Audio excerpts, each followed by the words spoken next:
Hi everyone, welcome back to Ashley's Kitchen. Today we are making sizzling scallion pork liver. Tender, silky pork liver toasted in a savory sauce, finished with sizzling hot oil and fresh scallions. No strong liver taste, just a pure aroma and flavor. First, finely chop some scallions. Then slice the cucumber into thin strips. Here is the sliced pork liver put into the bowl. Add 1 tablespoon of white vinegar.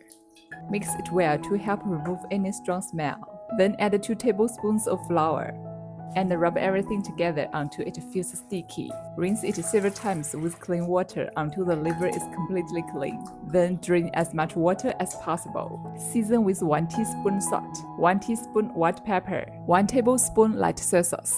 Mix well so the liver absorbs the seasoning. Then add 2 tablespoons cornstarch and mix again. Let it marinate for a while. Bring a wok of water to a boil. Add the scallions, ginger, and peppercorns.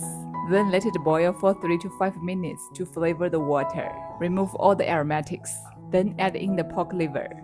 Stir it gently with chopsticks. Cover the wok, turn off the heat, and let it sit for about 2 to 3 minutes.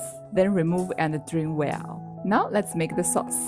Add 2 tablespoons seasoned soy sauce for seafood, 2 tablespoons light soy sauce, 5 grams oyster sauce, 1 teaspoon sugar, 1 tablespoon water. Simmer until you see lots of tiny bubbles. Then add 1 tablespoon Chinese black vinegar.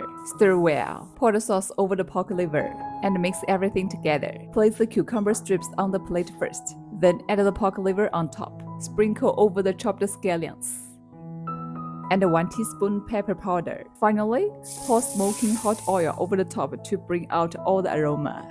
Let me try a bite. Wow, so tender, no strong smell at all, and packed with flavor. You've got to try this at home. Thanks for watching. See you next time.